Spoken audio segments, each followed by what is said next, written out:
بسم اللہ الرحمن الرحیم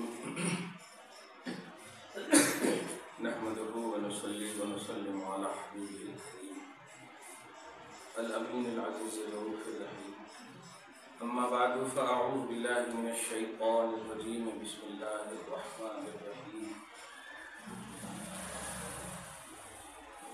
سنفرغ لکم ایھا الثقلان فبأي آلاء ربكما تكذبان صدق اللہ العظیم الصلاة والسلام علیک وعلی آلک واصحابک واہل بیتک یا رسول اللہ صلی اللہ تعالی علیہ وسلم۔ آیت نمبر 30 تک کا درس ہو چکا ہے۔ آگے کی آیت کریمہ میں تفسیر کی دنیا میں غوث اعظم فرماتے ہیں ثم لما عد سبحانه على عموم المكلفين نظم من نعمه العظام على سبيل التنبيه والامتنان أراد أن يشير إليه ويبينه عليهم بالقيام على أداء حقوقها ومواظبة شكرها لئلا يغفلوا من الله ولا يستحبوا عند الحساب في يوم الحشر والجزاء۔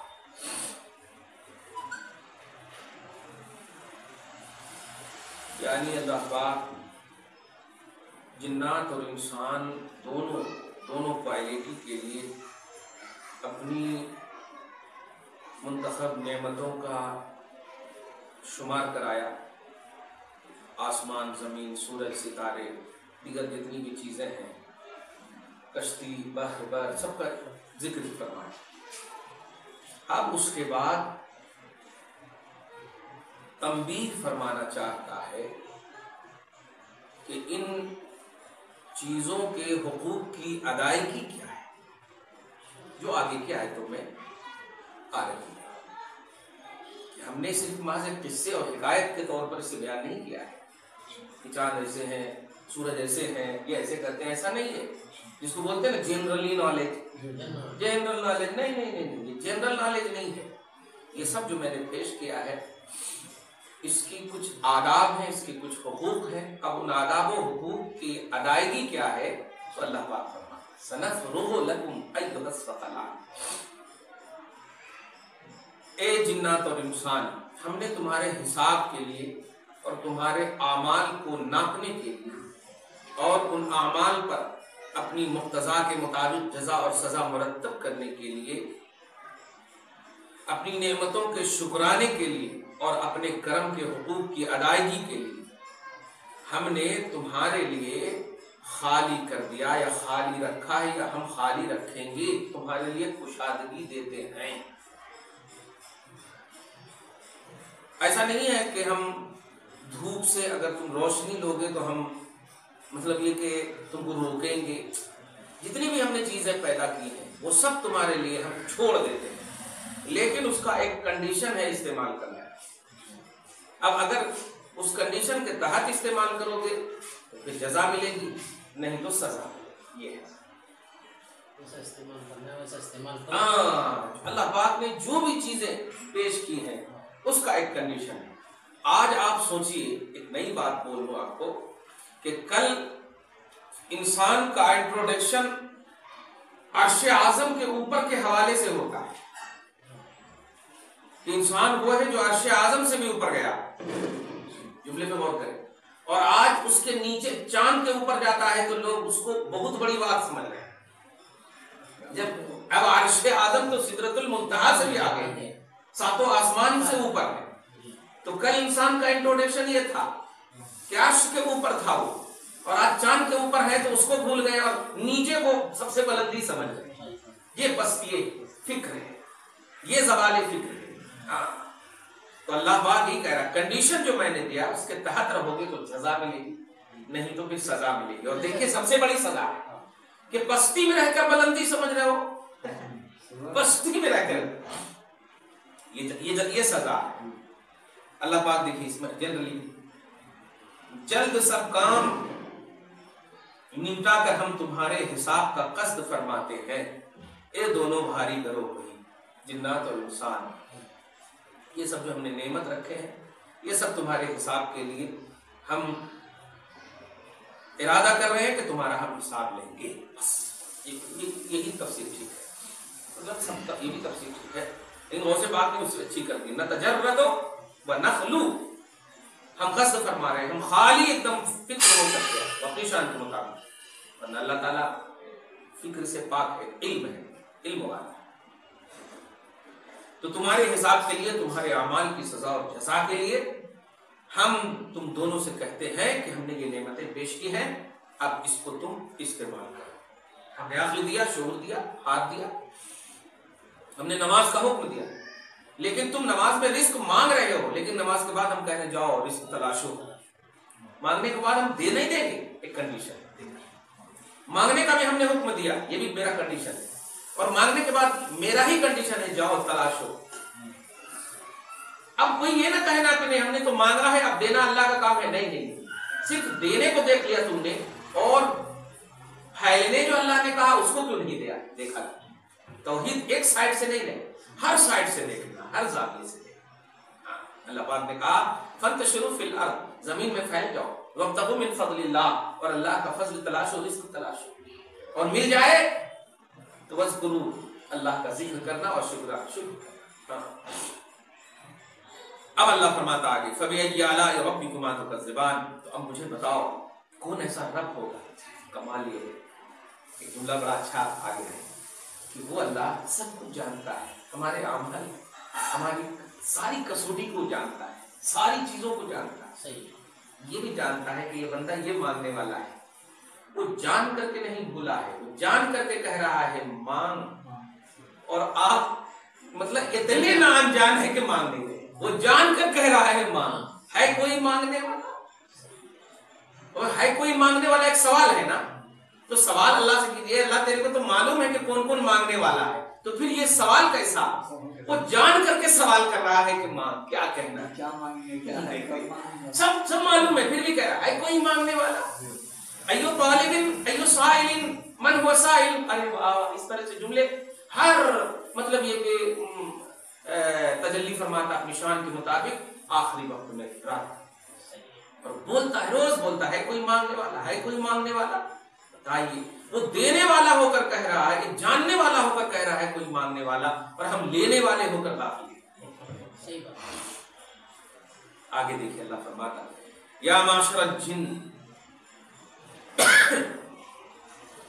بلکہ فبأي آلاء ربكما تكذبان کی تفسیر میں غوث اعظم ایک اہم بات کہہ رہے ہیں کہ ما انا ما خفی علینا من شفی من اعمالکم مطلقا لا من کفارک، اچھا وہی جو میں نے کہا، باوجود کہ اے جنات اور انسان میرے پاس تیری کوئی چیز مخفی نہیں ہے، تمہارے اعمال بالکل آشکارا ہے، تمہارا کفر نافرمانی، تمہارا شکر ایمان سب آشکارا ہے، سب واضح ہے۔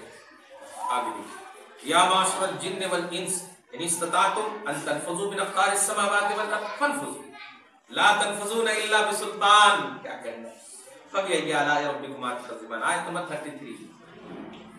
اے جنات اور انسان کے گروہ المجبولین علی فطرت التکلیف بمقتضی الحکمہ البالغ علیکم ان تنقادوا وتطیعوا بعموم ما کلفتم به یا کلفتم به المثبت لحکمت المعرفہ والیقین۔ اے جنات اور انسان، انہی دونوں کو اللہ تعالیٰ نے اپنے احکام کا مکلف بنایا، مکلف مطلب انہی کو وہ تکلیف دیا ہے کہ تمہیں کو نماز پڑھنی، تمہیں کو حج کرنا، پلرس آف اسلام ان کے لیے ہے، اطاعت کا تو اللہ تعالیٰ نے سب کو حکم دیا، لیکن تکلیف ان کو دیا ہے، پوچھ گچھ انہی سے ہوگی، جانوروں سے نہیں، پتھروں سے نہیں، لیکن پتھر نے بھی نبی کا کلمہ پڑھا، جن سے پوچھ گچھ نہ ہو انہوں نے بھی کلمہ پڑھا، بتائیے، اور جو سزا اور جزا کو جانتے ہیں وہ لوگ آج انکار کر رہے ہیں۔ یعنی اگر نباتات نے کلمہ نہیں پڑھا تو ان کو ٹینشن کس چیز کی، وہ پوچھ گچھ ہونے والی ہے ہی نہیں، پھر بھی انہوں نے اطاعت کا یہ تصور دیا کہ نہیں یہ سارے جہان کے لیے رحمت ہے، تو میرے لیے بھی رحمت ہے، اور کہیں نہ کہیں رحمت کا پہلو انہیں بھی ملا ہوگا، اور کلمہ پڑھ لیا، لیکن آج لوگ انکار کرتے ہیں، یہ ہسٹری سے بھی واقف نہیں ہے اور ہسٹوری سے بھی واقف نہیں، نبی کی ہسٹوری سے بھی واقف نہیں، ہسٹری سے بھی واقف نہیں۔ بے جان بے زبان نے نبی کو مانا ہے، کاش یہ جان لیتے تو مسلمان کو نہ دیکھتے، ان بے زبانوں کو دیکھ کر کے ایمان لیا۔ چنانچہ لانے کی وجہ بھی ہے نا، جانتے ہیں ایک خواجہ ہے، خواجہ رتن ہندی، رتن ہندی انڈیا کے، یہ بڑی اہم بات آ گئی ہے، اپنے انڈیا کی بات کرو، یہ بھٹنڈا کوئی جگہ ہے؟ بھٹنڈا جگہ ہے اپنے انڈیا میں کہیں پر جگہ ہے؟ گجرات وغیرہ. ہاں بھٹنڈا ہے. تو خواجہ ہاں مطلب یہ اپنے انڈیا ہی میں ایشیا میں انڈیا بھٹنڈا. یہ خواجہ رتن ہندی کی عظیم بات ہے. میں اس کو لکھ کے رکھا ہوں الاصابہ فی معرفت تمیز الصحابہ. علامہ ابن حجر اسقلانی کی کتاب ہے. اور ایک کتاب لسان المیزان علامہ ذہبی کی کتاب ہے. یہ ہندو تھے. یہ پورے مطلب پورے کفر کی یونٹی کو آپ بتائیے. یہ بات یہ ہندو تھے اور اپنے انڈیا کا اقتصادیات میں اکنامک وغیرہ میں سفارت مطلب کاروبار کے اس معاملے میں ملک شام سے قافلہ جاتا تھا. یعنی یہاں سے ملک شام کا کاروبار ہوتا تھا. فائنل انویسٹ کیے ہوئے. یہ لوگ تجارت کرتے تھے. ایک دم آسان مطلب یہ کہ تجارت. خواجہ رتن ہندی بھی ہندو تھے, تجارت کرتے تھے. لیکن ملک شام جانے والے جو بھی قافلے ہوتے تھے وہ سعودی عرب سے ہو کر جاتے. تو حضرت نبی اعظم صلی اللہ علیہ وسلم پیدا ہو گئے تھے اور اس وقت جو ہے حضرت حلیمہ کے یہاں دودھ پینے کے لیے تھے اور بکری چلاتے تھے. تو یہ ملک شام جا رہے تھے تو راستے میں سعودی عرب سے ہوتے ہوئے جب گئے تو ملاقات میں حضرت حلیمہ کے پاس. اور نبی کو آپ بالکل اب بچے ہیں تو بکری چرا رہے ہیں. تو ایک مرتبہ ایسا کہ سامنے میں وہ آ گیا. بکری جو ہے مطلب یہ کہ چھلانگ لگا کے چلی گئی. سامنے میں تالاب آ گیا. چھوٹا سا ہوتا ہے نا, چھوٹا راہوں کو یہ چھلانگ لگانے کے لیے. اور حضور علیہ الصلوۃ والسلام کو جب اس نے دیکھا تو مچل گیا ان کا دل اور کہا جانور تو چھلانگ لگا دیا, یہ بچہ نہیں چھلانگ لگا سک رہا ہے. اس لیے یہ اردو بولتے تو ہندی ہے, ہندوستانی ہے, تو وہ عربی بول رہے ہیں پٹافٹ. مطلب یہ کہ تو وہ اشارہ کر کے بولے, ایسا اشارہ کر کے بولے تو نبی نے اشارہ کیا, سمجھ گئے. تو حضور علیہ الصلوۃ والسلام کو بچپنا کا عالم ہے, دیکھیے گا انہوں نے مطلب ظاہری طور پر مدد دے کر کے پار کرا دیا, عبور کرا دیا. تو نبی صلی اللہ علیہ وسلم مطلب یہ خواجہ رتن ہندی جب جانے لگے تو نبی نے عربی میں 7 مرتبہ دعا دی تھی. نوٹ کیجیے 7 مرتبہ دعا دی. اللہ تعالیٰ تمہیں برکت دے, اللہ تعالیٰ تمہیں برکت دے, اللہ تعالیٰ تمہیں برکت دے. اللہ پاک نے ان 7 مرتبہ دعا کی برکت سے اللہ نے 700 سال کی عمر ان کو عطا فرمائی. 700 سال کی عمر عطا فرمائی. جملے تو بہت بڑی تحقیقی بات ہے. اب جو ہے جب یہ ان کی جوانی کا عمر اور حضور کا بچپنا تھا, لیکن جب اعلان نبوت فرمایا حضور نے اور کفار نے جب شق القمر کا معجزہ کا مطالبہ کیا تھا اور نبی نے چاند کے 2 ٹکڑے کیے تھے, تو اس وقت یہ زندہ تھے. سمجھ رہے آپ, اس وقت یہ زندہ تھے. توجہ دیجیے. تو حضرت خواجہ رتن ہندی سفارتی تعلقات تھا, آنا جانا تھا, انہوں نے بھی گواہی دی ہے شق القمر کے معجزے کی. لیکن نوٹ کیجیے گا جب اعلان کیا تو گواہی دی, ہاں ایسا ہوا ایسا ہوا ایسا ہوا, تو تم لوگ پریشان کیوں ہو سکتا ہے ایسا ہوا ہوگا ویسا ہوا. حالت کفر ہی میں ہے, ابھی ہندو ہی ہے, سمجھیے. اب ہندوستان ہے اس لیے ہندو بول رہا ہوں میں. خواجہ رتن ہندی کو جب یہ بات پہنچی کہ نہیں ایک محمد ہے جن کا نام محمد ہے, عرب میں ہے, پیدا ہوئے, نبوت کا وہ دعویٰ کیے ہیں, انہوں نے شق القمر کا معجزہ ظاہر کیا ہے, چاند کے 2 ٹکڑے وہی کیے ہیں. تو ان کو جو ہے بولے کہ جب میرا سفارتی تعلقات ہے ہی, آنے جانے کا راستہ میں جانتا ہوں, تو ملنے کی اچھا ہوئی, خواہش بھی چلے. یہاں تک کہ ہجرت کر کے غالباً نبی چلے گئے تھے یا نہیں گئے. بہرحال جا کر کے عرب میں پوچھا کہ کون ہے جو چاند کے 2 ٹکڑے کیے تھے, اور جنہوں نے محمد نام ہے انہوں نے اعلان کیا ہے نبوت کا, آپ مجھ سے ملاؤ. اور یہ بڑے پیسے والے تھے, تجارت کرتے تھے, تو ان کو ملایا گیا. اب جو جملہ بولنے جا رہا وہ یہ ہے کہ جیسے ہی گئے, جانے کے بعد کہتے ہیں آپ نے نبوت کا اعلان کیا ہے. کہا جی ہاں. کہا میں کوئی معجزہ دیکھنا چاہتا ہوں. نوٹ کیجیے گا, میں کوئی معجزہ دیکھنا چاہتا ہوں تاکہ میں کیسے بلیو کروں آپ کو کہ آپ نبی ہیں, کیونکہ نبی کے ماننے کا بیس معجزہ ہوتا ہے. آپ مجھے معجزہ دکھائیے. تو نبی نے اس وقت یہی جملہ کہا تھا, بچپن میں نے جو 7 مرتبہ آپ کو دعا دی تھی اور آپ نے جو مجھے عبور کرایا تھا وہ کافی نہیں ہے. بچپن کی بات اب 40 سال کے بعد کیوں بات ہے. اب کوئی دیکھا نہیں تھا, وہی تھے, اب نبی تھے, بچپن کی بات. نبی نے جیسے ہی یہ کہا یہ کافی نہیں ہے, اس قسم کی بہت ساری باتیں ہیں, لیکن میں انڈیا کے کچھ ہندوؤں کو یہ مطالبہ دینا چاہتا ہوں, گزارش کرنا چاہتا ہوں کہ دیکھیے کیا کہا نبی نے. یہ نہیں کہا کہ نہیں تم کو کرنا پڑے گا، اب آ گئے ہو، یہ نہیں کرنا پڑے گا، نہیں کہا کہ وہ بچپن کی بات جو ہندو کی حالت میں تھے، نبی نے ہندو کی حالت میں بھی اپنے احسان کو یاد دلایا، نوٹ کیجئے، اور وہی احسان ان کے ایمان کا سبب بنا۔ جیسے ہی یہ جملہ سنے وہ کلمہ پڑھ لی، اور کلمہ پڑھنے کے بعد 15 دن تک نبی کی خدمت میں رہے،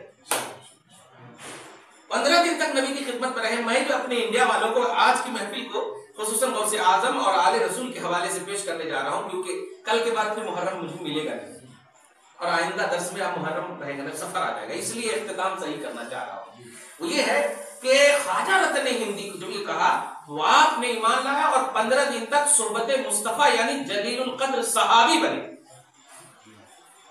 اب جب انڈیا سے وہ یہاں آئے، 600-700 سال کا جب اب لمحہ انہوں نے پایا، اب وہ واقعہ ختم ہو گیا، 700 سال کا لمحہ پایا، تو سمنان کے تخت سے ایک جلیل القدر اللہ کے بہترین رسول کے بہترین فرزند سیدنا مخدوم اشرف جہانگیر، جن کا کل عرس پاک ہوا، جو میں جس میں تھا، وہ کل جو عرس پاک ہوا، مخدوم اشرف جہانگیر ضلع فیض آباد یوپی میں، آج جو امبیڈکر نگر نام رکھ دیا گیا ہے، بدل دیا امبیڈکر نگر، اور اس کو بھی اب بدلنے والے ہیں، اعلان کر دیا فیض آباد کو کیا رکھیں گے، کیا نام ہے، ایودھیا ناتھ، اس طرح سے بھی آج فیس بک پہ آیا ہے، جو کرنا ہے کرو۔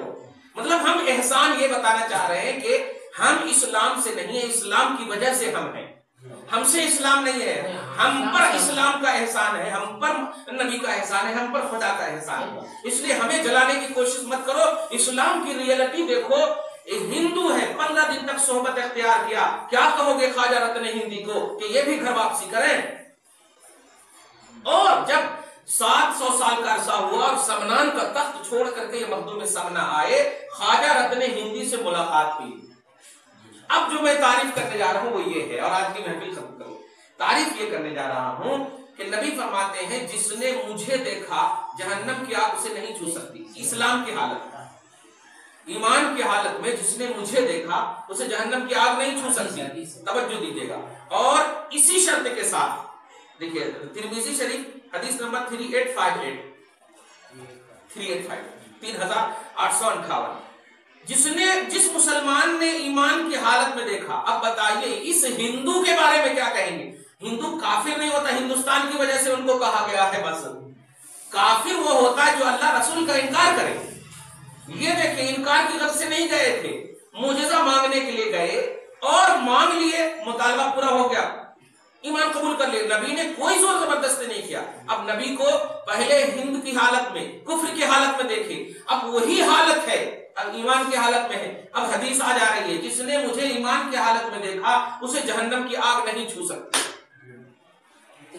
جملے پہ غور کریں آپ، نہیں چھو سکتی، اور اسی شرط کے ساتھ جس نے میرے دیکھنے والے کو دیکھا، عربی میں یہ بھی جملہ، اور رآ من رآنی، یا جس نے میرے دیکھنے والے کو دیکھا اسے بھی جہنم کی آگ نہیں چھو سکتی۔ الحمدللہ ثم الحمدللہ، غوث اعظم کے ہم لوگ پیروکار ہیں، صحیح ہے، غوث اعظم کو فالو کرتے ہیں، غوث اعظم کی نسبت سے خواجہ غریب نواز کو بھی ہم فالو کرتے ہیں۔ 55 دن تک خواجہ غریب نواز غوث پاک کے ساتھ رہے، اور خواجہ غریب نواز کی مطلب حوالے سے سیدنا مخدوم سمنا جنہوں نے خواجہ رتن ہندی کو دیکھا ہے، تو اب شرط لائیے وہاں پہ، نبی کے دیکھنے والے کو، نبی کو دیکھنے والا صحابی ہے، اور نبی کے دیکھنے والے کو دیکھنے والا تابعی ہے۔ انبیاء کو صحابیت اور تابعیت دونوں کا شرف حاصل ہے، الحمدللہ، انبیاء میں تابعی بھی ہے اور صحابی بھی ہے، اور کوئی زور زبردستی سے نہیں ہے۔ مخدوم سمنا کی ہسٹری کو آپ تلاشی جو کچھوچا شریف میں ہے، جو اشرفی لوگ لکھتے تھے، میں بھی لکھتا ہوں الحمدللہ، ان کی نسلوں ہی سے، سیدنا مختار اشرف ان کی نسلوں سے ہے، ان کے بھانجے حضرت عبدالرزاق نور العین ہے، ان کے سلسلے سید شاہ علی حسین اشرفی میاں ہے، اور انہی کے نسلوں سے مختار اشرف ہیں۔ یہ سارے جو نسلیں ہیں اشرفی نسلیں جو انہی سے جو چل رہی ہیں، انہوں نے، توجہ دیجیے گا، انہوں نے خواجہ رتن ہندی کو دیکھا۔ اب فیض آباد میں ہے وہ، اور آج بھی فیوز و برکات مل رہے ہیں سب کو، فیض آباد میں ہے وہ، آلریڈی ایودھیا کے پاس ہے وہ۔ بس ایک میسج دو ان کو، تاج محل وغیرہ کی بات کرتے ہو یار، ان بزرگوں کے حوالے سے کیا رائے ہے تمہاری؟ ان کے بھی آستانے کو ختم کرو گے، لاکھوں کا مجمع، کروڑوں کا مجمع، جا کر کے دیکھو، صرف مخدوم سمنا کا لفظ ماریں گے اور دیکھیے آپ جا کر کے لاکھوں کروڑوں کا مجمع۔ کیوں اس طرح کی حرکتیں کر رہے ہیں کہ مغل نے ظلم کیا، یہ کیا، وہ کیا، پرزینٹ میں کیا پیش آ رہا ہے اور فیوچر کیسے سپورٹ کرنا ہے اس کی بات کرو نا۔ قبر سے مرے ہوئے کو آپ نکالنے سے فائدہ کیا ہو رہا ہے آپ کا، یہ بتائیے۔ آپ نے ٹھیک ہے ایودھیا ناتھ آپ نے رکھ دیا، فائدہ کیا ہوا سوائے ایک طبقے کو خوش کرنے کے لیے؟ یہ جمہوریت کا جنازہ ہے کہ نہیں؟ اور تاج محل پر ساری مطلب یہ کہ دنیا کے لوگ خوش ہیں، کوئی ایک طبقہ خوش نہیں ہے۔ ہم تو چاہتے اور جانتے بھی نہیں تھے، بلکہ فلم انڈسٹری والے زیادہ اس کو چاہتے ہیں، برائیوں والے تو زیادہ اس کو چاہتے ہیں، صحیح ہے کہ نہیں؟ ہم تو چاہتے بھی نہیں، لیکن یہ کیسی جمہوریت ہے، کیسا سیکولرزم ہے، یہ غلط بات ہے۔ تو بس خواجہ رتن ہندی یہ پوائنٹ نوٹ کر رہے آپ، خواجہ رتن ہندی، خواجہ رتن عربی نہیں ہے، ہندی ہندوستان کے ہیں یہ خواجہ رتن ہندی، جو نبی کو دیکھے۔ آپ کملیش تیواری کو بولیے، یہ خواجہ رتن ہندی کی قبر سے ان کو پہلے رام کا کلمہ پڑھواؤ اگر پڑھوانا ہے یہ، تو جو ہندوستان کے مطلب یہ کہ اکنامک کو بڑھانے والے، تجارت کرنے والے تھے اور ہندو کی حالت میں گئے تھے، ان سے پوچھو کہ کیوں محمد کو مانا؟ کیا نہیں معلوم تھا کہ عائشہ سے شادی ہوئی ہے، چھوٹی لڑکی سے شادی کیے ہیں؟ عیش و آرام نہیں معلوم تھا؟ سب معلوم تھا، لیکن یہ ہسٹوری بھی نہیں جان رہے نبی کی، اور ہسٹری بھی نہیں جان رہے ہیں نبی کا یا اسلام۔ تو آج کی یہ خصوصی گفتگو جو مطلب یہ کہ ایک اہم بات بتائی کہ ایسا نہیں کہ کسی بھی چیز کو اللہ تعالیٰ نے جو پیدا کیا ہے وہ ضائع یا مطلب جیسے یوز کریں گے تو آپ کو یوز کرنے پر کوئی نہیں ہوگا، بلکہ آپ بلا وجہ یوں کہوں کچن میں اگر آپ نے ایک بھی نمک کا قطرہ بے توجہی میں گرا دیا ہوگا، اس کا بھی پوچھ ہوگا، اس کی بھی گرفت ہوگی آپ سے۔ تو اللہ تعالیٰ نے جتنی بھی چیزیں پیدا کی ہیں سب کو اللہ تعالیٰ سزا اور جزا کا میزان سب کے لیے متعین کیا ہے۔ لہذا انبیاء کے ہم ان تمام برادران وطن اور وطن میں رہنے والوں سے جو پیدا ہوئے ہیں یا بس گئے ہیں، جو بھی صورت ہو، ملک کی خاطر ہسٹری اور ہسٹوری دونوں کو نگاہ میں رکھتے ہوئے خدا کے واسطے انسانیت کا جنازہ نہ نکالیں، انسانیت کا جنازہ نہ نکلے۔ آج دیکھیں لائیو ٹیلی کاسٹ ہو رہا ہے ایودھیا سے دیپاولی۔ میں پوچھنا چاہتا ہوں، دیپاولی ایک خاص مطلب یہ کہ مذہبی شخص کا تہوار ہے، سب کا نہیں ہے۔ اب ہمارے بچے اسکول پڑھتے ہیں لیکن دیپاولی کے حوالے سے وہاں باتیں ہوئی، ہم نے کچھ نہیں کہا کیونکہ جمہوریت ہے، ہم پڑھا رہے ہیں، یہ پڑھانا ہی ہمارے جمہوریت کو قبول کرنا ہے، ورنہ ہم نہیں پڑھاتے، صحیح ہے، نہیں قبول کرتے۔ تو ایسے ہی آپ اتنا لائیو ٹیلی کاسٹ کر رہے ہو اور اس میں باتیں کر رہے ہو، خاص سی ایم گیا، دیکھیے گا بقرعید کے وقت جو ہے نا کوئی نہیں دیا سندیش، عید میں کوئی سندیش نہیں دیا، توجہ دے رہا، تو آپ کس ملک کی بات کر رہے ہو یار؟ آپ آل ان آل ہندو کے وزیر اعلیٰ ہو یا مطلب آپ یو پی کے وزیر اعلیٰ، کس کو آپ روکیں گے؟ اکبر پور عربی نام ہے، فیض عربی نام ہے، لکھنؤ عربی نام ہے، یہ سب جو ہے عربی میں سب استعمال ہوئی، کس کو ہٹاؤ گے؟ نہیں، یہ ایک دم یا تو مطلب یہ کہ عقل سے پیدل ہے یا پھر شرارت نفس اتنا حاوی ہے ان کے اوپر کہ کچھ سوچ ہی نہیں رہا، نفسانی شرارت جو ہے اتنا حاوی، اس طرح نہیں ہونا چاہیے۔ تو جمہوریت کا جنازہ نہ نکالیں، ہم نے کسی کو زور زبردستی کر کے کبھی بھی اسلام نے قبول نہیں کرایا، اور میں نے سورہ مطلب حجرات کی سورہ قاف سے جو پہلے ایک آیت کریمہ بتا دیا تھا کہ لوگوں ہرگز یہ نہ کہنا کہ ہم نے اسلام قبول کر کے محمد پر احسان کیا، نہیں، اللہ نے تیرے اوپر احسان کیا کہ تو نے محمد کا دامن تھاما، تو یہ اللہ کا احسان ہے۔ قرآن کیا ہے؟ پارہ نمبر 26 میں بہت پہلے بھی بتایا تھا میں نے۔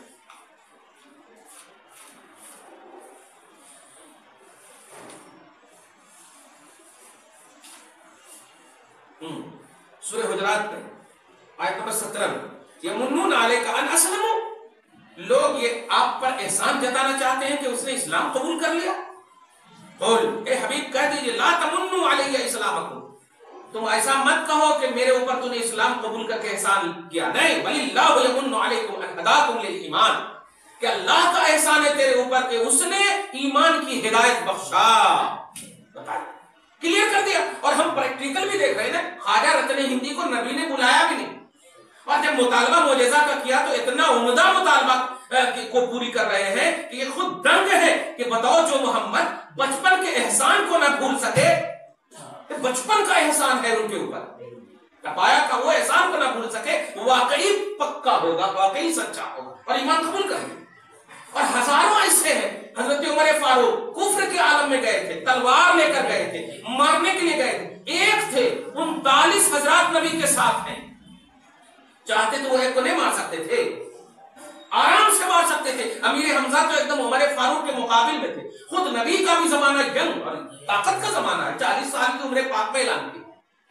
تو ایسے عالم میں مارے کیوں نہیں, زبردستی اسلام کیوں نہیں؟ مسکرا کر کہتے ہیں کیا عمر اب بھی موقع نہیں ہے, اب بھی وقت نہیں آیا کہ تم اسلام کو قبول کر لو؟ یہ جملہ بولنا تھا, تلوار گر گئی ہاتھ سے, اور نبی کی خوبصورتی اور ایمان کے الفاظ دیکھ کر کے سب کفر چڑھ گئے. تو انہیں بھی دعوت دی جائے. میں کہتا ہوں کہ آپ پڑھیے, آپ مطلب یہ کہ یہ جتنے بھی آثار قدیمہ ہیں اس کے حوالے سے بات مت کیجیے, خواجہ کے آثار پر بات کیجیے, کیونکہ خواجہ غریب نواز کے دربار پر صرف انڈیا والے نہیں جاتے ہیں, پورے ملک سے آتے ہیں, وہاں بھی پورے ملک سے آتے ہیں. وہ بھی ایک اتہاسک جگہ ہے, صحیح ہے. مخدوم سمنا کی بارگاہ ہے, بہرائچ شریف میں جائیے, وہاں ہزاروں بارگاہ, قطب دکن ہے یہاں, یوسفین ہے یہاں, شرف الدین با, تو یہاں پر بھی تو جمگٹے لگے ہوئے ہیں, اور سب انڈیا میں. اس لیے خبردار, اگر ان حضرات کو جمہوریت کا تھوڑا سا بھی علم ہے اور واقعی کانسٹیٹیوشن کے حوالے سے یہ جب جیتے ہیں تو خدا کے واسطے انسانیت کو شرمسار نہ کریں. دعا ہے پروردگار عالم ہم سب کو خواجہ رتن ہندی صحابی رسول, مخدوم سمنا اور دیگر تمام اولیاء اللہ اور محبوبان خدا کے حوالے سے اپنے ملک کی ترقی اور فلاح کی توفیق نصیب فرمائے. پروردگار امن و شانتی سے ہر ایک بھائی کو رہنے کی توفیق نصیب فرما. جو بھی ظلم کی نگاہ جس طرح سے بھی دوڑائے ہوئے مولا انہیں ہدایت نصیب فرما, گھر میں آل اولاد میں برکتیں عطا فرما. مخدوم سمنا کا فیض ہم سب پر جاری و ساری فرما. نبی اور آل نبی کے حوالے سے ہم سب کی پریشانیوں کو دور فرما. وصلی اللہ تعالی علی خیر خلق محمد وآلہ واصحابہ اجمعین برحمتک یا ارحم